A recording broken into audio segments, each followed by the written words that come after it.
What if you could earn an additional $100,000 per month with no changes other than your pricing model? That's more than $1 million per year, and that's exactly what today's guest, Bryan Harris, did with his business this year. Bryan is the founder and CEO of Growth Tools, a coaching program that guarantees to help you grow your business. Not only do they offer a refund, but if you're not satisfied, they will give you $1,000 back on top of that. I have never heard of a refund policy like this, and that is why I like following Bryan Harris and his work. He always does things differently with his business, and he's sharing the results. And he tells me that this goes all the way back to his childhood.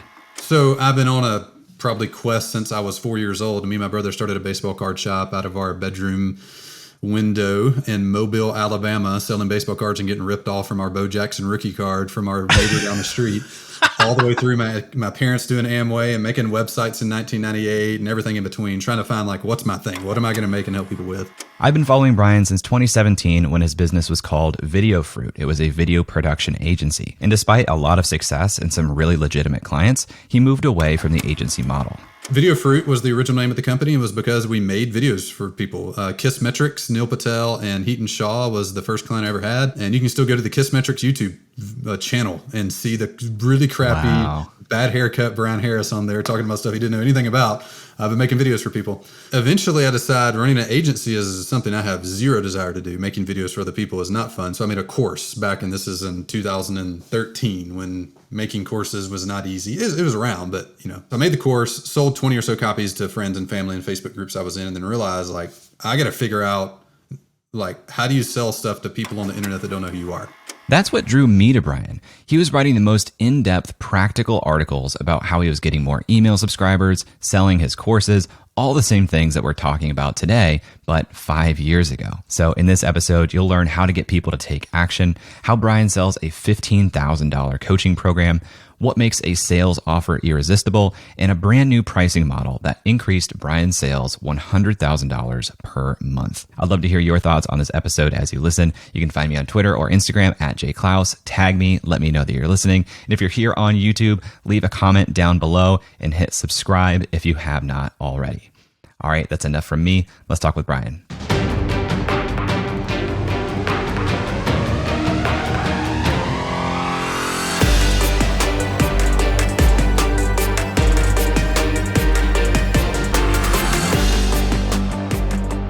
Here's a fun fact. Today is the 9-year anniversary of me quitting my job and going full-time on the company. Today, yeah. Congrats. So Video Fruit was the start of the company. I remember watching one of those Jeff Walker style sales letter video things at my old job. And I think it was Stu McLaren for some reason. I don't know. Stu's a friend, good guy. And in the video, he said, all of us just want to quit our jobs so we can have more freedom and make more money or something like that. Like it's a perfectly fine thing to say. And I remember listening to that and thinking like, that's just literally not why I'm doing this. Like, I mean, those things are good. Like those are cool. Like, please, yes. Also, that's not the driving force at all. The driving force is like, I was built to make stuff. And I know I have to make things and help people with those things. More so in the make things. I know I need to make things and eventually sell them to have impact and blah, blah, blah, blah. So in 2013, I quit my job and started making explainer videos for people. Actually, I started making explainer videos for people and then quit my job once I reached a critical mass. And then that evolved over the years into me going on a basically 8-year mission, figuring out like what I really wanted to do, what we really wanted the company to be when it grew up. And just in the last 12 months that I like really rock solid carve that into the tablets and decide like this is the exact mission. And now there's lots of focus and lots of dedication and just focus, I guess, on that now. And the first 9 years was figuring it out. And the last year has been like actually driving in a direction. I feel like that's always the way though. If we had the same conversation 2 years from now, you might say the first 11 years were me figuring out and the last 12 months. Hey, if I'm saying that 2 years from now, come slap me upside of the head. Here's the thing that gave me a lot of comfort in that. I was reading Shoe Dog, the Nike Phil Knight book, which is a fantastic, probably one of the best written business biographies, I guess you would call it that I've personally ever read.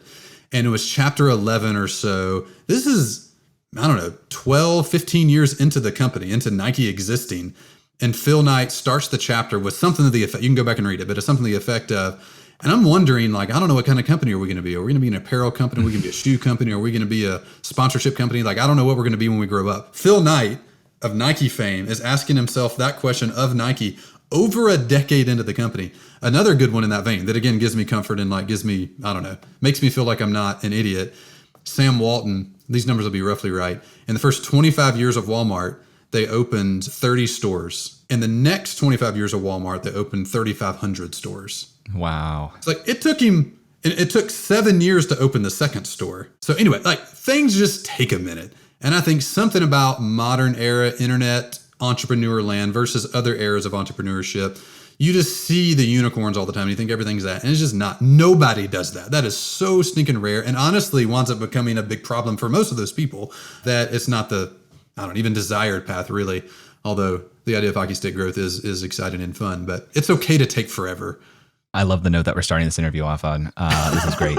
So my recollection is that you're doing video fruit, you're making videos, and at some point you started publishing content for some reason, and that seemed to do pretty well. Am I remembering that correctly? Yeah, so making explainer videos, I started just reading every Seth Godin, Gary Vaynerchuk, Ramit Sethi, and every internet marketer that existed at the time, all their blog posts, reverse engineering, everything they were doing.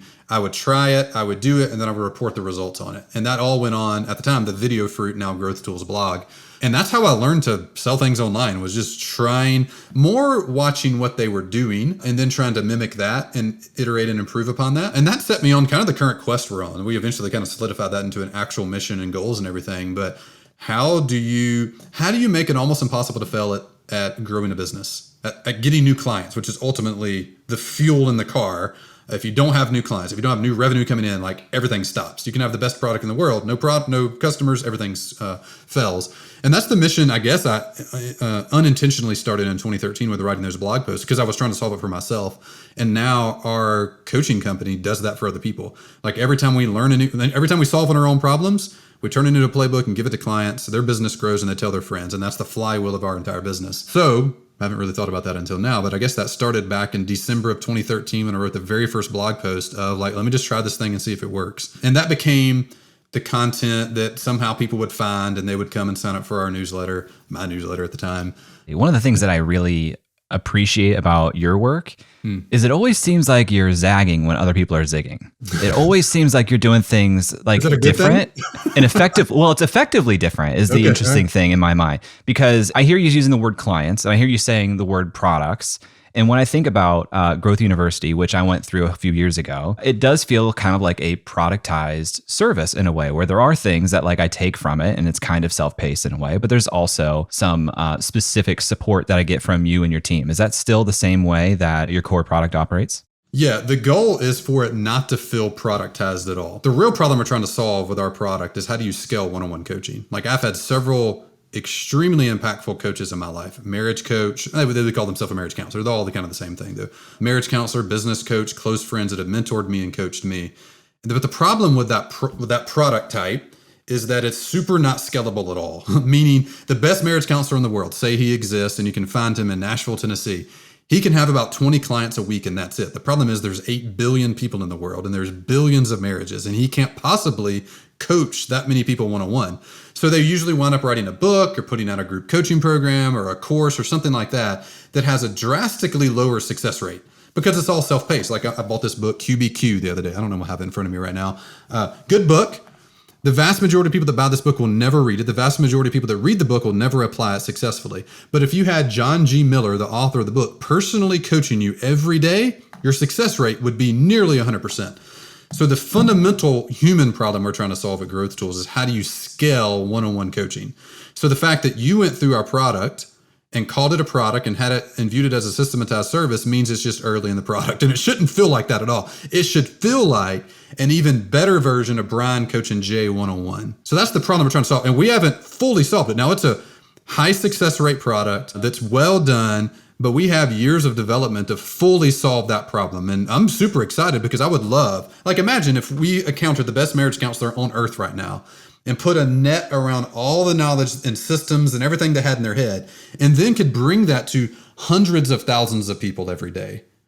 with that, not just in a book form that's really hard to actually put in practice. You have to work at it really hard to do, but in the same format that they would provide if you went in person, but even cheaper to way more people. Like that's the fundamental problem we're trying to solve. We're happen to be applying it to businesses that want to get new clients because that's just our use case.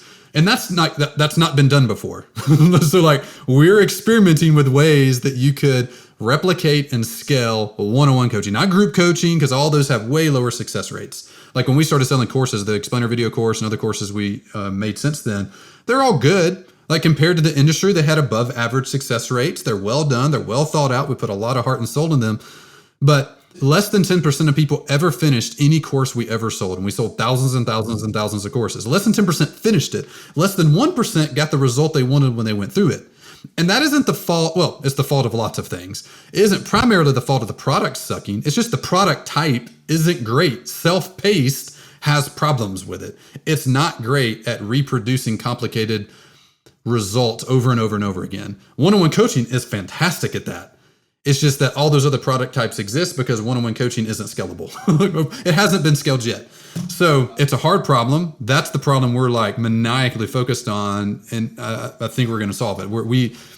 So it may have been early in the product's history when I went through it, but there were still some really remarkably novel aspects to it that I reference all the time still today, because right now I work with a lot of people who are building communities and they're trying to say, well, I'm trying to have this controlled one-on-one experience with a community of hundreds of people. And it's a similar problem from a different angle. And your way of basically building custom software to help people have a checklist that's been modified and customized to them a little bit, I think is a really powerful step in the right direction. What does that look like today? How are you trying to solve that scale problem one-on-one today?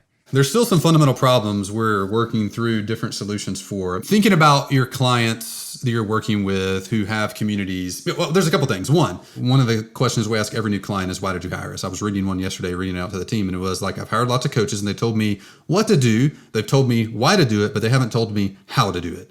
And that's one of the problems courses and books have. They give you the information, but then you have to personally transform that information into your to-do list. Like ultimately, all that comes down, all the theory and ideas and examples and case studies and even peer support, which is what a community is, all that has to boil down to a thing that Jay does. If it doesn't transform into a thing Jay does, Jay could never actually produce the result he wants. So the fundamental philosophy that we're working on, and I think is proven out, is that there's two things you need to consistently produce results, consistently get new clients, have a great marriage, parenting. It's all kind of the same thing. There's a series of complicated actions that need to be done where by doing them a result happens. And how do you produce that over and over and over and over again? So our most fundamental philosophy in the product is that you have, see if I can think of how we word it. You have your next most important action pulled from a plan you believe in. Mm-hmm. So there's two things you have to have. You have to have a plan that Jay believes in is the single most important thing.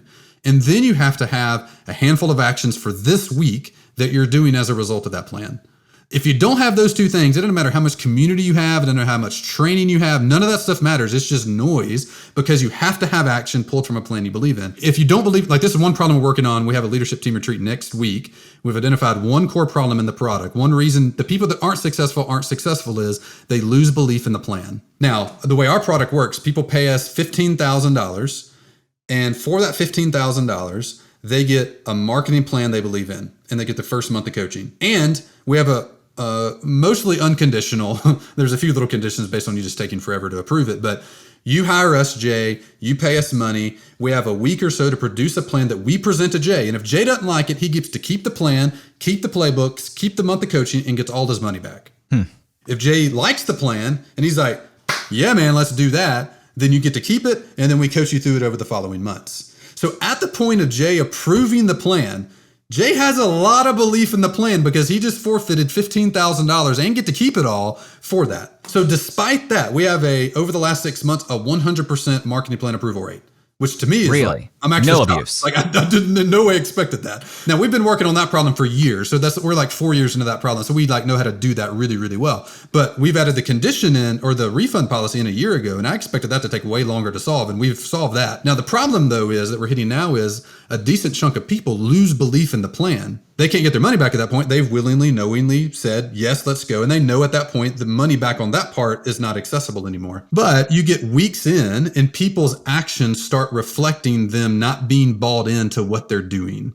So one of the problems we're trying to solve right now is how do you get people on a daily and weekly level consistently knowing the plan that I have on this piece of paper right now is the best path for success. If you don't do that regularly, it isn't like, here's a template you get when you sign up for our membership site, go do it. That just doesn't work. Because I can tell you, we make highly customized plans and people lose the slack in the system, slack in their belief happens like on a daily, like it oscillates. There's a Zig Ziglar quote that's motivation is like a shower. You have to take it every day. Oh and my like, gosh. That's so good. Concept. Like just think of marriage. Like you want to have a better marriage. Great. You go to a marriage counselor. Ideally they make a plan for you and then you work through coaching on that plan. But like 2 weeks in, something's happened. You've had a few arguments still. You've fought over whatever the cycle is. And you're like, I don't know, maybe this guy didn't know what he's talking about. Like the belief in the plan is like gone way down. You're never going to do an action if you don't believe in the plan. So anyway, we're constantly cycling through those things. Those are the two most fundamental aspects of producing transformation. You have to have a plan and you have to believe in it. You have to have a plan you believe in, and you have to have action pulled from that plan that you consistently do weekly. Without that, nothing else matters. Peer support, community doesn't matter. Coach support doesn't matter. Playbooks and courses don't matter. All that stuff is noise if they don't equal those two things. After a quick break, Bryan and I talk about why people lose faith in their plan, and later we talk about how to sell higher priced products and change your pricing model. So stick around. We'll be right back. If you like creative elements, you would love my weekly newsletter, Creator Science. I send it every Sunday, and it breaks down everything I'm learning about how to be a professional creator. It expands on the things we talk about here on this show, and it even goes behind the scenes of my own business and shows you what I'm doing, what I'm experimenting with in my own journey. If you're serious about this, I think it is a must read. More than 14,000 creators already subscribe. So if you are not already subscribed, go to creatorscience.com and subscribe for free, and I'll talk to you on Sunday. Welcome back to my conversation with Bryan Harris. Before the break, Bryan told us that the two most important things people need to move forward are a plan they believe in and action steps that align with that plan. But he told us a lot of people will lose faith in that plan. And I relate to this. I seem to lose faith in my own plans all the time. So I asked Bryan why he thinks that is the case. My theory is that we forget why so I'll just open. We're working on solving this problem because people believe a lot in the plan when they $15,000, like keep it please. And then a week later, super obviously and measurably, the belief went from a 10 out of 10 to a 6 out of 10 or a 2 out of 10. That happens regularly. And that's really fascinating and totally unexpected. But if I look back at myself, like as a company, because everything we do for clients comes from us solving our own problems, codifying those solutions and giving them to clients, and then their business grows and they tell their friends. That's the flywheel.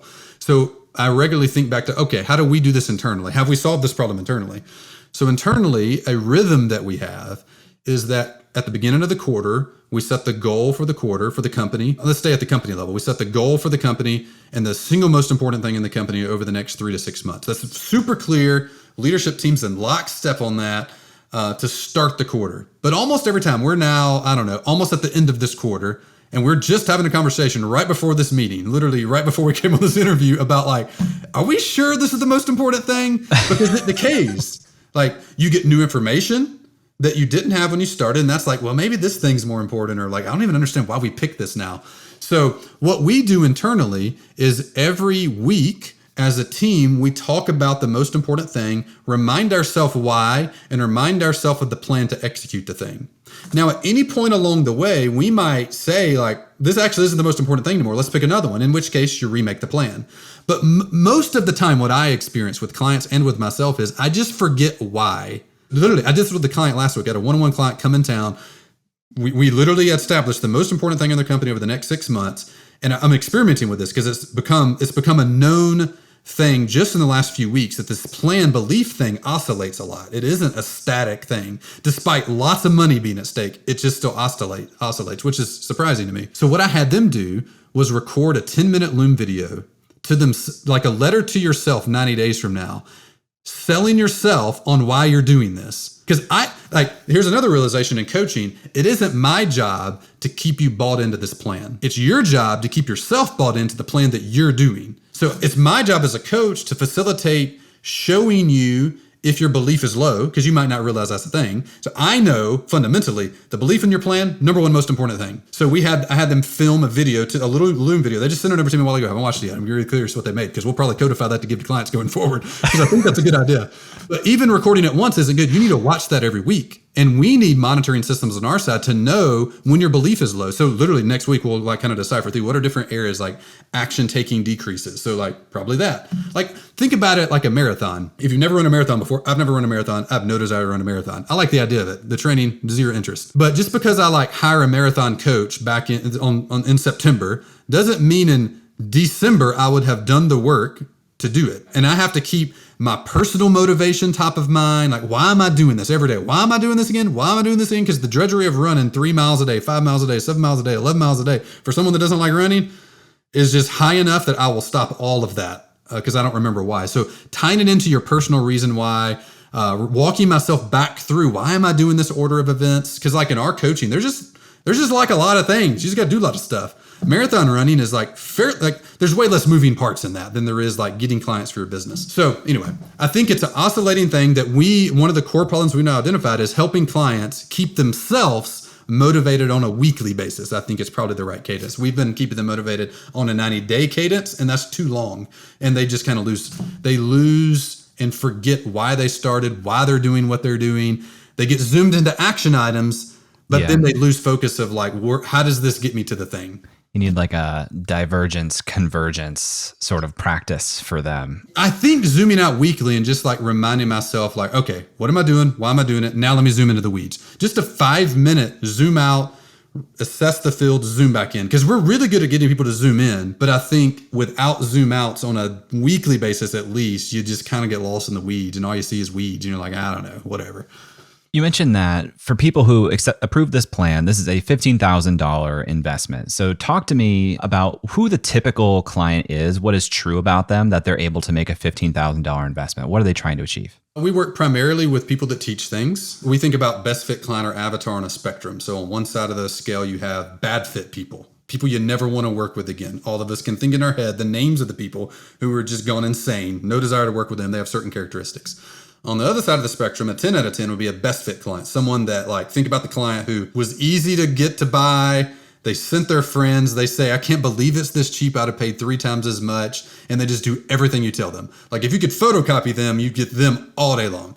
All of our marketing and sales is targeted at that 10 out of 10 best fit. Now, we'll take anybody all the way down to a 4 out of 10, and we need to be able to handle a spectrum of people, but we're targeting all sales and marketing action and referral action and everything on that 10 out of 10 best person. So the 10 out of 10 best person is someone who's making $50,000 to $250,000 a year already in their teaching-based business. So that could be course, coach, author, speaker types. Now, our best fit client is a coach primarily and thinks about their business not as an entrepreneurial, I'm going to build this thing and sell it. Their primary driver is not money. It is a primary need, but not a primary driver. The primary driver is impact and legitimately helping people. That isn't just a tagline on their thing. When we ask them, why do you do your business? It's all about, the first 3 paragraphs are all about other people. And the last paragraph's about I need to have a good lifestyle and not work 1,000,000 hours. It's that stuff in that order. It's not the other order. So our best fit person is that.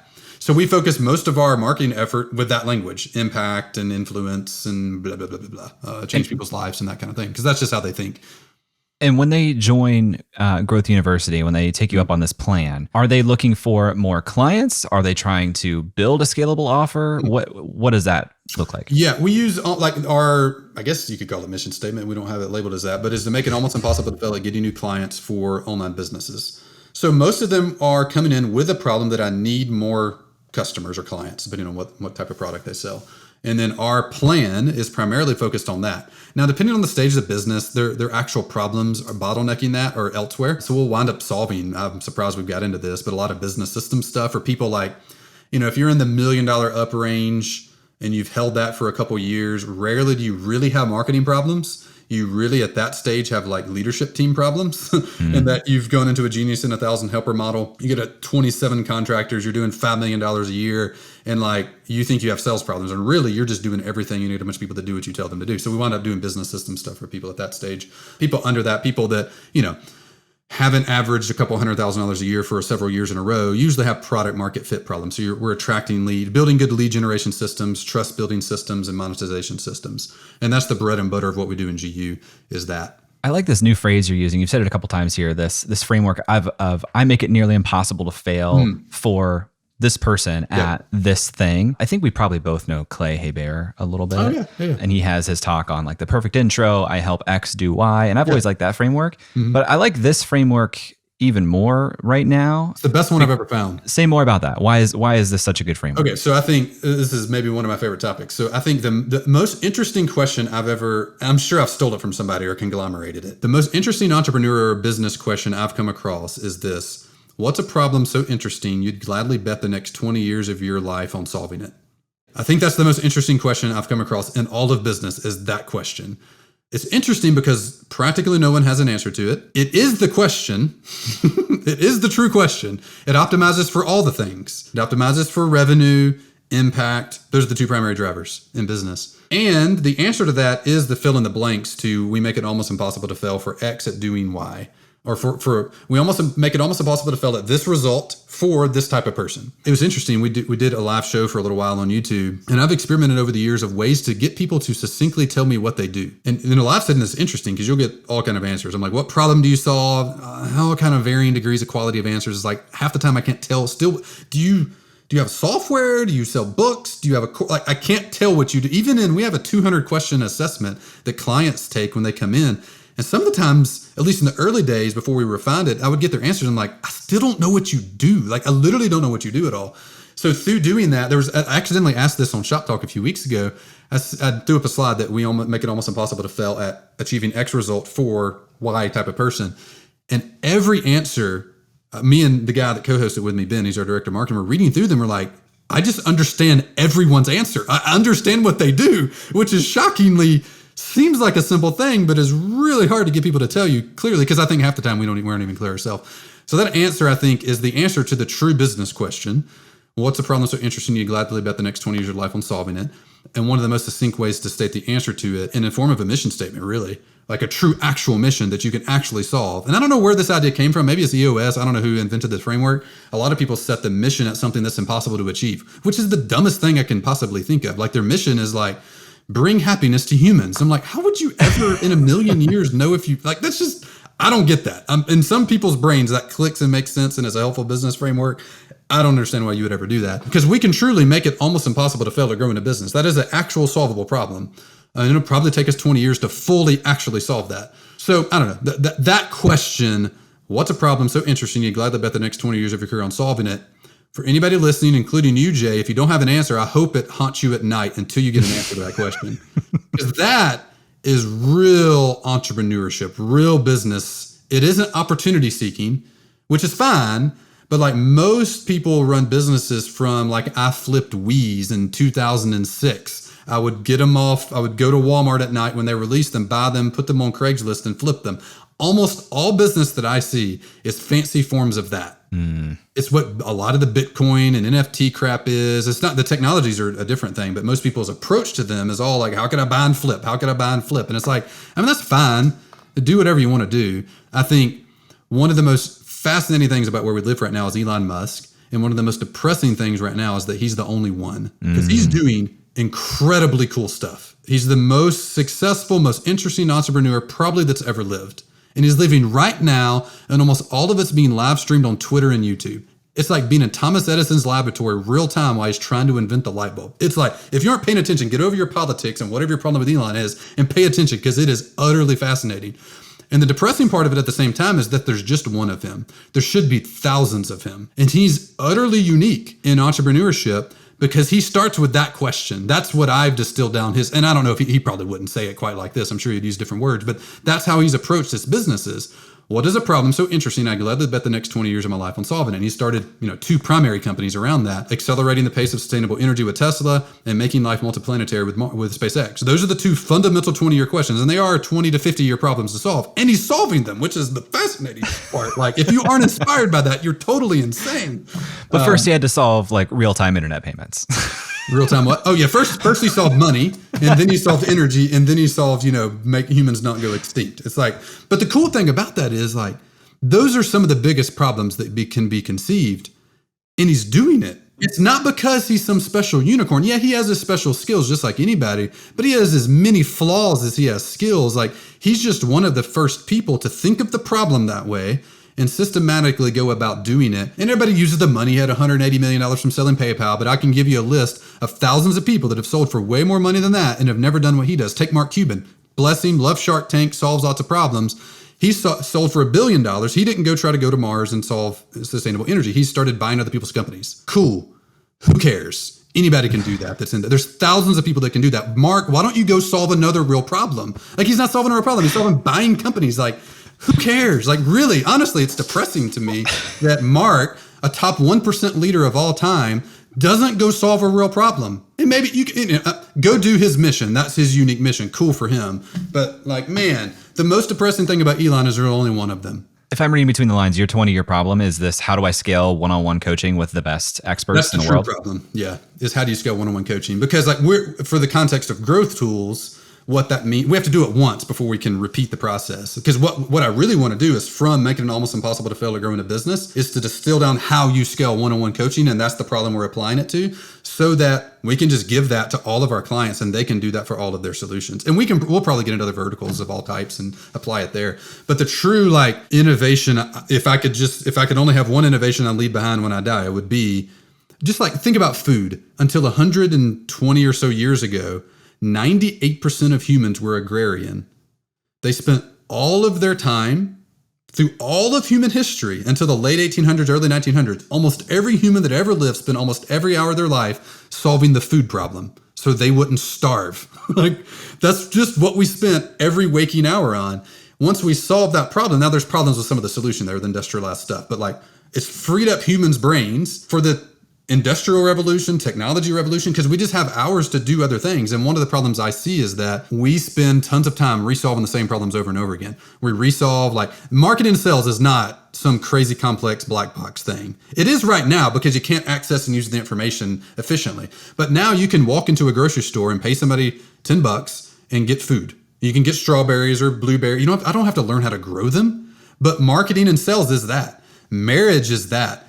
I mean, think about marriage. This is the dumbest solution ever invented. You get married. You know the 3 problems: sex, money, and communication. You know them. Those are the 3 causes of divorce. Yet none of us ever talk about them. None of us ever get mentoring about them. We all think we're supposed to be amazing at sex the day we get married. It's like, you aren't. You suck at it. So like, you the day you start a business, you're an amazing marketer. Like, yeah, we're all great at it. No, you're not. Like, have you ever been coached about it? Have you read a book about it? Have you ever practiced about it? Like, no. So you're going to be terrible at it. Same thing with money, same thing in communication. But we all get married and spend our entire marriage resolving the same problems that every human that's ever lived on earth has resolved. And it's like, this is just a waste of time. Why isn't there a product, I use product liberally, a product that makes it almost impossible to fail at having a bad marriage? That doesn't exist. And I'm fairly convinced it doesn't exist, not because it's really not because it's impossible to do, but because no human has ever clearly, consciously dedicated a couple decades of their life to solving it. When we come back, Bryan and I talk about what makes a paid offer, even a high ticket offer, irresistible to customers. And then we dive into this new pricing model that absolutely blew my mind. So stick around. We'll be right back.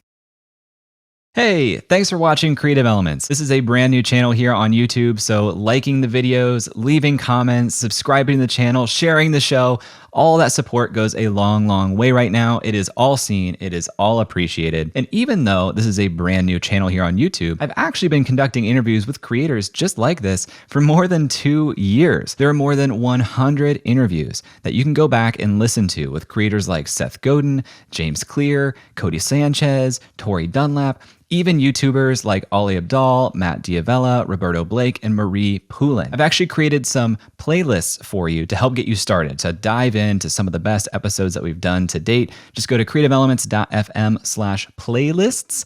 The link is also down below in the description, but you can filter episodes there by platform or medium. If you want to just look at episodes with YouTubers or just episodes with Instagrammers, you can do that with those starter playlists at creativeelements.fm/playlists. And again, the link is down below in the description. Hey, welcome back. Bryan has been using this new framework for his niche that I really, really like. He basically says, I make it nearly impossible for this type of person to fail to achieve this type of thing. And that line, I make it nearly impossible, makes this feel really irresistible. So I asked Bryan how he thinks about irresistibility and what makes an irresistible offer. Well, here's a few things that I consistently find that keep it from being irresistible. Because I think most people's, like our fundamental belief at our company, think Simon Sinek's golden circles, is that humans are underrated. And you can definitively prove this. There's a guy named George Land. He did a TED Talk on this. Just Google George Land TED Talk. He did this 30-year longitudinal study where basically tracked 1,500 humans for the first 30 years of their life or something like that. I don't know the details, fact check it. He got hired by NASA to come up with a test to try to find the most creative people at NASA so they could just put the most creative people on their biggest problems. It's like, makes sense. So they hired George. He makes this test, does this 30-year-long study, and he finds that 98% of 5-year-olds are creative geniuses. Whoa. His biggest discovery was that we're practically all born creative geniuses. By the time you're 28 or in your late 20s or something, you go watch the TED Talk. Less than 2% of the same group are still creative geniuses. So I maybe thinking kind of reverse engineering what it takes to make an irresistible offer, I would say probably we all have locked up inside of us the ability to create irresistible offers. And there's blockers that accidentally or maybe intentionally get installed all throughout our first couple decades of life. Maybe industrialized school, I don't know, so whatever the factors would be. I'm not some school expert, but there's things that happen over 2 decades to turn, like I have a 7-year-old, a 5-year-old, and a 3-year-old. That means my 7-year-old is less of a creative genius than he was 2 years ago. And that's slightly depressing to say out loud. There's things that are happening in his life that are now blocking those things and more than it was prior. So I think all of us, if you were to remove the blockers, we could just go make amazing things. But there's blockers in the way of that. And I think when you get down to the practical, granular level, when I'm working with entrepreneurs, working with people in the room last week, working with the folks for a day, one thing that I see is they can't succinctly describe the thing. Like when they talk about their product, it's just like they're passionate about it. It's super obvious it helps people. But when they're describing it to people in the sales, when they're just describing it to me, I ask, okay, what do you sell? They talk for 10 minutes and I have no idea what they just said. I can tell you're excited, but I'm not going to buy because I don't understand what you're talking about. So the very first thing we do for clients is we help them write out on one page their irresistible offer. In fact, I keep ours on my desk in a folder so that I read it about once a week. I read back through our offer just to remember the framing of how do I talk about this thing in a way that's effective and they can understand. So one of the first characteristics of being able to translate, maybe this would be the case. Let's assume that everybody's product is irresistible and the only barrier is the perception from the person wanting to buy it. Meaning, how could I communicate this really good thing that I have? I see that way more often. People have a good thing. It isn't that they have crap. They have a good thing and they don't know how to communicate it to people. So maybe the fundamental assumption that we've made in teaching irresistible offer is it's a communication mechanism is the main problem. If you have a sucky product, go fix your sucky product. Most of us have enough intelligence and creativity to go do that. So number one would be describing the problem you solve succinctly. So we have a few fill in the blank templates that we use and to literally fill in the blank. We make it almost impossible to fail at X specific result for Y specific type of person. Another component that we found to be extremely efficient at communicating it is having a guarantee around it. So we have, I won't be able to state it exactly word for word, so give me grace in the words here, but we have 2 guarantees around our product now. We have a marketing plan guarantee and we have a ROI guarantee. And these aren't the exact words, but you'll get the basic gist. And the marketing plan guarantee is that if you aren't so blown away by the marketing plan that we present to you that you cry or get unreasonably excited about it, we require that you ask for your money back. Wow. So just that one sentence, communication, you don't really need to say a lot else about the product. You get at least the first part of the product. You're going to get a marketing plan that you're pumped about. It risk reverses. I think probably the most efficient USP that I've ever found to communicate a product and sell it at the same time is guaranteed language. What's USP? Yeah, unique sales proposition. Proposition. I don't know. Man, probably look up the definition there. But yeah, what's unique about your product versus all the other ones? A guarantee specifically. Now, there's lots of things you need to be aware of on guarantees, but it's the most efficient way to communicate what you sell while also increasing the likelihood that they'll buy it. Because what a good guarantee does is reverses all the risk. Like they're thinking they're interested. Some people have listened to this and be like, oh, maybe I'll hire Bryan. And then they hear like, oh, like, okay, so he could do all the work. I could get it.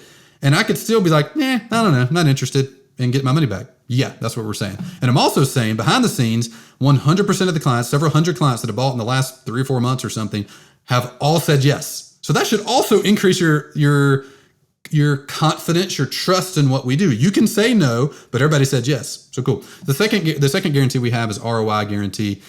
We've changed the wording on this one several times because we've made some errors in accidentally owning people's business from this and thus decreasing their results they get. But basically, if you do the plan and you don't get the results, you get your money back. First, you're going to like the plan. You're going to agree to the plan. If you don't agree to the plan, you get your money back. Second thing is just do the plan. We'll coach you through doing the plan, make it easy to do the plan. But if you do the plan and you don't get your money back, then we'll give you your money back. Plus $1,000 to hire another coach. So I have no risk in getting the plan. That's all on me to agree or not agree. And then as long as I do the thing that I committed to doing, I'll make all my money back, or you'll give me $1,000 to hire another coach. Yeah, there's literally just no risk. I guess the one risk spot would be you agree to a plan and you don't do the plan.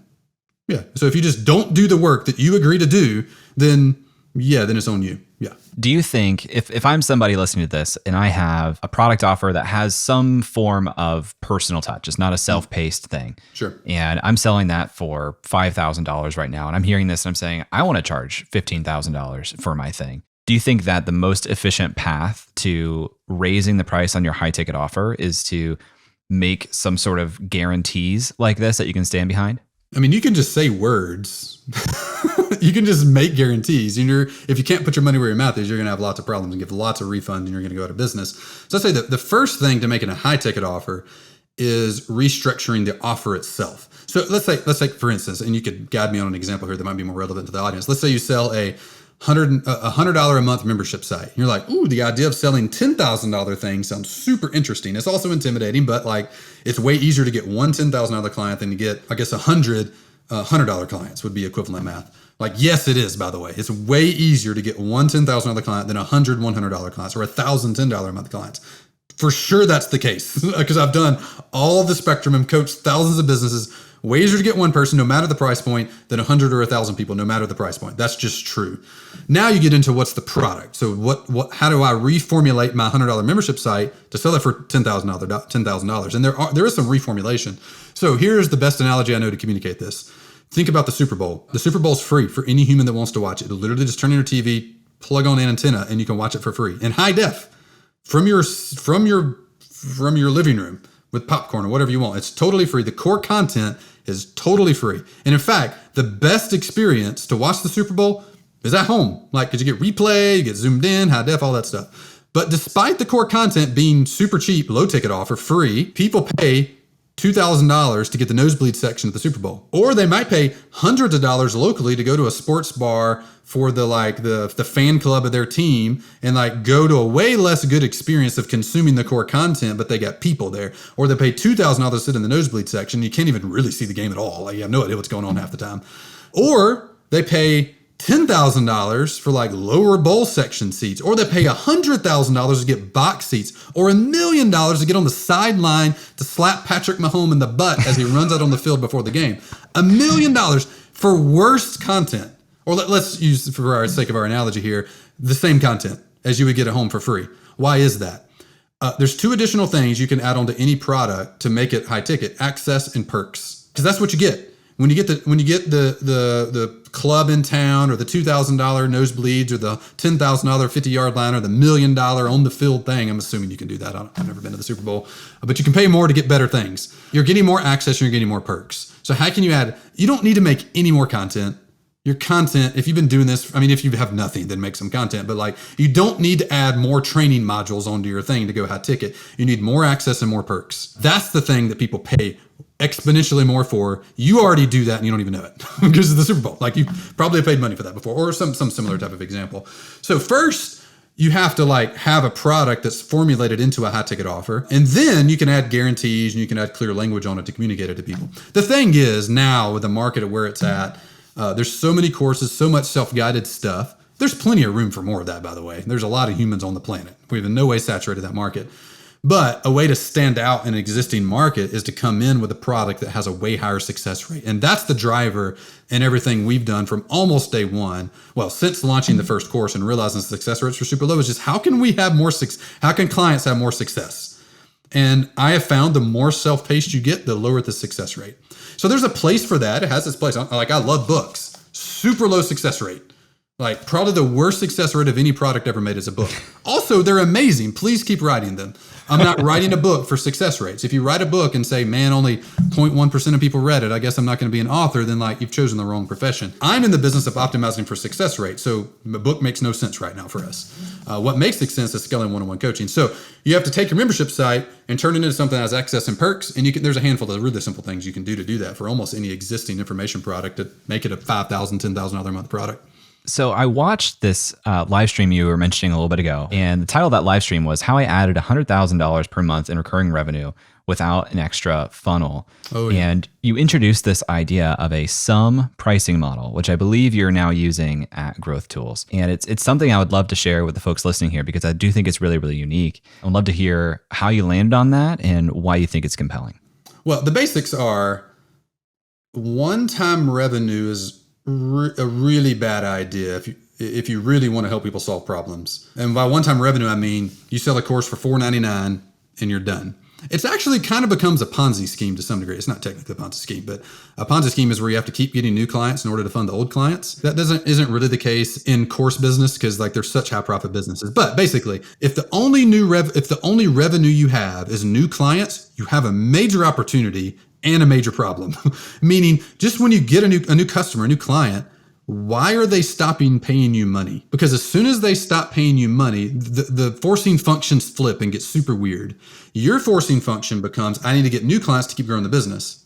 What it's not, the dog that doesn't bark there is, I don't have to keep improving the product to keep getting the results so they keep paying me money. So it creates, and what most of the course industry is a lot of really crappy products that get made one time, and I got to focus 90% of my effort on marketing and sales to keep meeting new customers because it's the only way I can make money. The other end of the spectrum is a membership site where they only charge usually low ticket, $29, $49, $59, $99 a month or something. Sometimes they get more expensive, but most of the time, they're in that route. And they got such low lifetime value of clients or such low money paid up front that it's really hard to grow those businesses because the economics just get really gnarly. So we've kind of just combined the two. You have a high upfront fee you pay and you have an ongoing monthly fee. So our sticker price for our product is $15K upfront, $1,000 a month. Super simple. I think there's a few things that make that work really well for coaching. We actually describe it in inverse. We say it's $1,000 a month for coaching. There's a setup fee. And then as you go on the call, we'll describe all the details of that. And there's scholarships and stuff available at different points in time. But what it does on coaching specifically, we've 4 years of experimentation to figure out this really simple, basic lesson. Talk about coaching and monthly fee because that's what everyone expects. If you talk about coaching and upfront fees, people get confused and they expect things that it's not. And the expectations get unaligned. Coaching is such a known product type and such an assumed way coaching works. When people hear coaching, they expect you to get on calls with them. That's just what people expect. It's just the known product type. So we just described it that way. So last summer, about a year and a couple months ago, we changed it from $10,000 for a year to like $10,000 up front and $1,000 a month, or said the way we actually say it, $1,000 a month and $10,000. Our close rates doubled when we did that. That's crazy. When we started describing it as $1,000 a month plus a setup fee, kind of like, I don't know if you've been around internet marketing for a long time, Infusionsoft used to do that. I don't think they do it now, but they used to charge a setup fee or a migration fee or something of several $1,000s plus $400 or $500 a month or whatever. So that's the first place I heard of it, and it's kind of stuck in my brain. There's some companies that still do that. It just makes sense with coaching because it takes us way more upfront to get somebody started. To make the plan is a lot of time. We audit all their funnels and their marketing and them and the buyer and owner intent, the whole deal, and present them and we spend hours and hours and hours and hours making the marketing plan. So that should be, we think internally about that as its own product. It should be able to be sold as a standalone product and be a successful product. Now, the problem with it doesn't have a recurring component. So if that's all we sold and we attach 12 months of coaching to it, by month 12, we don't actually care about them because we've extracted all value and they've not extracted their value yet. So it sets the forcing functions. It don't matter what kind of heart you have as a company. If you've extracted all monetary value, you're not going to serve that client as well as you could if you still have value to extract. And that's using kind of weird language, but like it's just fundamentally true. That's number one. Number two is by selling a one-time fee product, you accidentally steal urgency from the client. We've had probably 1,000 people in the first couple of years of the product, I haven't done the math, in the high hundreds at least, pay us $10,000 for the year. By month 6, there's no urgency. They've experienced all of their pain in paying the money. We've extracted all of our value and all the money we're going to extract out of them. There's no forcing function for either one of us to do anything anymore. So we found by charging an ongoing $1,000 a month, one, our economics of our business get really good. And two, they experience the pain of paying every month, which drives their urgency, which forces more coaching from us. Because if you aren't delivering value every single day, they will leave. And if they leave, that's painful for us. So I think for coaching, it is the best model that I'm aware of, and I've studied many of them. I'm sure there might be a better one out there somewhere. $1,000 a month or a monthly fee plus a setup fee for coaching, single best model. It sets all the forcing functions up correctly. You continue to have money to make from them. They continue to pay the money, which means they're going to hold you accountable for being a freaking good coach and being a good product. And if you aren't, they'll fire you butt in a heartbeat, and you'll experience that pain. You'll have to fix the problem. I love the topic of alignment of incentives because so many things like create perverse incentives and like shadow incentives. So I love this. In theory, if they paid the setup fee and their first month of coaching, they could leave in month 2 and that's just the end. And it's like, okay, you've got the plan, do the plan on your own time. Yes, they could. And we would experience the pain. I mean, ultimately in our company, there's a person that owns product. This is baffling, by the way. A director of product exists basically in no internet marketing business I've ever seen before. There's not a person that actually owns. There's a person that owns sales. There's a person that owns marketing. There's a person that owns branding. Who owns the product? I can tell you, I've looked into the hood of almost every big internet entrepreneur company and no one owning product anywhere. So in our company, we have someone that owns product and they own we call it the keep percentage. And ultimately, Jeanette's job is the keep percentage, meaning the number of clients that we start the month with, that we end the month with. And she gets paid and incentivized and has goals based on keeping clients. So when we lose a client, it directly impacts her earning potential, the coach's earning potential, and directly impacts our mission because our mission is based on a certain keep rates. Like we want to be in the start of January 1st, 2025, our goal is to have a 98% month-to-month keep rate, like a 2% churn rate on a $1,000 a month coaching product, basically. Like that's one of the key metrics. Like you got a good product. Right now, last month, we do a rolling 30-day averages. This week, as of yesterday, it was 91% on the rolling 30-day. It's like, that's solid. Basically, and depending on how you calculate churn, you have a 9% monthly churn rate on a $1,000 a month product. Like that's good. It's got a ways to go though. Like it can get so much better. So yes, somebody could leave, but we would feel the pain. One, they fire us, and every time they fire us, we have to fundamentally find the reason they fired us and fix that problem. And that's the only way we ever accomplish the mission and make it almost impossible to fail to grow in your business. You have to keep hiring. Like if you leave us, that means you've extracted all value, or at least you perceive you've extracted all value from us. And if your business isn't growing, if you're on the Inc. 5000 list every year, meaning you're doubling your business every year, or really 30% growth to your business every year, then you have it. For those clients who are moving on, let's say this cycle plays out for 12 months. I've taken the plan, I've applied the plan, I paid you for 12 months, and I feel like I've reached the end of that plan. Yeah. Do you guys graduate that client and say, you did it, we all celebrate, and that's what churn comes from there? Or do you say, let's make a new plan? So any client ever leaves is a bug, not a feature. No client, in theory, should ever leave. The only time so imagine, just like go like super, zoom out a product lens for a minute. You hire a coach. As a result of hiring that coach, your business starts growing 40% month over month over month over month over month over month over month. You're attributing at least a good chunk. There's always a halo effect with coaching. There's things that happen as a result, not directly of what they're telling you or advising you on. There's always a halo effect. But like the core stuff, you're like, man, you gave me that and that worked. And every couple months, there's like a direct thing you do that's like, whoa, buddy, that's cool. Why would you ever fire that coach? You wouldn't. Practically, right. The thought would literally never enter your mind. In fact, you would guard it. It would be one of your most, like if you had a Facebook ad funnel, a free plus shipping funnel that's totally kicking butt. It's a 10x return on ad spend, generating every client you could possibly need. And you're like, at what point would I turn it off? You'd be like, what are you talking about? Why would you ever turn that off? So we think about us just like a really good, I mean, it's a totally not comparable example, but like a really good Facebook ad funnel that you've hired a marketer to run. It's like, you would never turn that off. That would make no sense at all. So, I mean, people fire us. I mean, we 91% keep rate, which is solid, but that means 9% of our clients fire us every month. So like, we have plenty of things to keep fixing to make that be true and be reality. But anytime, no one should ever graduate. If they've graduated, we've just run out of things to give them. We've run out of advisement to give them. We run out of information, run out of problems we're solving that we can give them. Now, it'll take us years to get to the point where we solve all those problems and there's many things you have to do to make that happen. But anybody that ever leaves is a bug, not a feature. One other fascinating thing about your story is, you kind of started Growth Tools because you started making content on Video Fruit, but it seems like you've really leaned more into lead gen from software products than from new content. And that's something we haven't talked about at all. Yeah. So one, I want to know if that is true. And two, if it is true, if people are thinking about creating software for lead gen, what do they need to know to have the least painful experience possible? Yeah. That's a good question. Okay, zoom out real quick. I think I heard Ryan Dice ask this question for the first time. Just as a clear question. I love these super simple questions. How do customers happen for your business? You should be able to answer that question very clearly. If you can't, that's a problem. Go answer it clearly. I was at Traffic and Conversion last year and he asked that question in a talk. I'm like, oh man, that's a really, I teach this stuff and coach people on that stuff. And that's a better version of that question than I've ever asked myself before. So I've thought about that a lot since then. We have a diagram now, how customers happen, a Loom video that talks through it and a little simple explainer. So we all just know how customers happen for us. There's 3 things that have to happen for customers to happen. You have to have their eyeballs, their hearts, and then you can get their wallets. And again, I'm using internal language. We all know we want to help people. So use internal language here. First, they have to know you exist. Then they have to trust you, and then you can present an offer to them and buy. If you present offers before they know you exist, then you're presenting it to air. If you present an offer before they trust you on some level, they're never going to buy it. You got to have those 3 things. So the very first part of that is eyeballs. Like, they have to know you exist in order to hear your offer even. So when trying to make a system that makes it almost impossible to fail at growing a business, we have to solve lead gen for people. Lead gen is just the ultimate version of having eyes. You own the eyeballs. You can communicate directly with the eyeballs. And I've experimented with, countless things over the years of doing lead generation.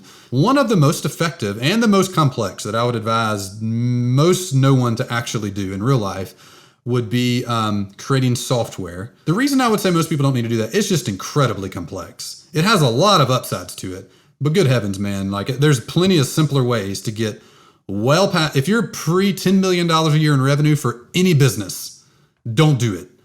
You just don't need it yet. But we did it way before $10 million a year. And it's been good. Basically, Infusionsoft approached us years ago and said, hey, I would like to do, I don't even know why they did this. This doesn't make sense in retrospect, but somebody that worked there followed me and they're like, hey, we want to do a webinar for your course. At the time we had a course we sold called Get 10,000 Subscribers. And I was like, that'd be really cool. And then we were talking and just learning about in partnerships. Anytime someone wants to promote your stuff, always step number 1 is fully understand what the win is for them. But we kind of untangled. And I was like, man, what really sounds like a win for your clients. And now I'm probably stupid in retrospect for not just saying yes and having them promote a webinar to 10K subs, but it just didn't sound like the best solution for whatever his problem was at the time.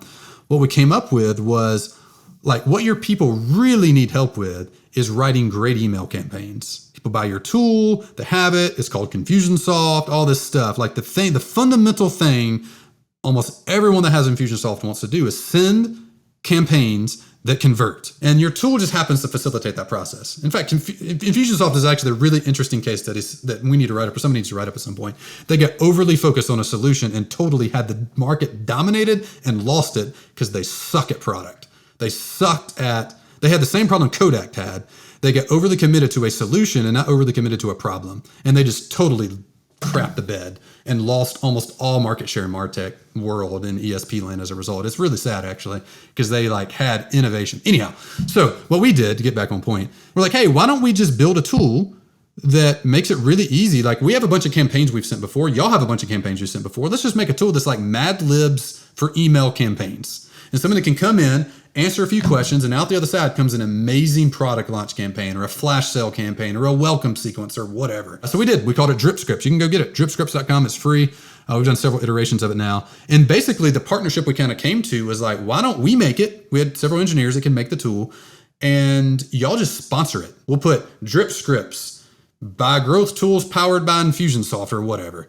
And the cool thing about a tool partnership is it's so unique because it's hard to do well, that they promoted it. It was like their homepage above the fold Wow. CTA for several months. They sent multiple emails to the entire list. We generated something like 15,000 leads, like email subscribers that joined Drip Scripts, then we got on a newsletter that we could sell coaching to as a result of that launch alone.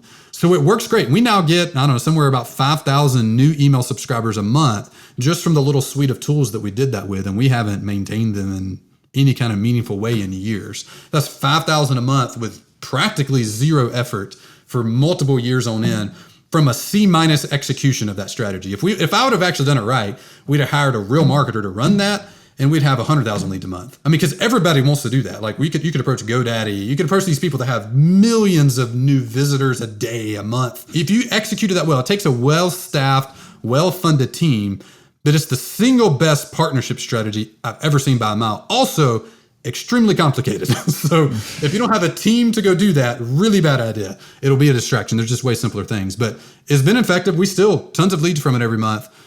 Still not staffed right. I don't know if we'll ever get back to doing that because there's just way simpler things, but we'll see. Our name of the company is Growth Tools. So it'd be great to have that suite like fully done as it could be done. I absolutely love getting into the weeds of sales and marketing like this. And since I started creating online in 2017, Bryan is one of the guys that I look to the most. If you want to learn more about Bryan and Growth Tools, you can go to growthtools.com. They've actually put together a little offer for listeners of this show. It's free. The link to that is in the show notes. Thank you to Bryan for being on the show. Thank you to Connor Conboy for editing this episode and Nathan Tonhunter for mixing our audio. Thank you to Brian Skeel for creating our music and Emily Clouse for creating our artwork. If you enjoyed this show, tweet at me at jclouse. Let me know. Leave a comment here on YouTube. And if you really want to say thank you, review the show on Apple Podcasts or Spotify. Thanks for listening, and I'll talk to you next week.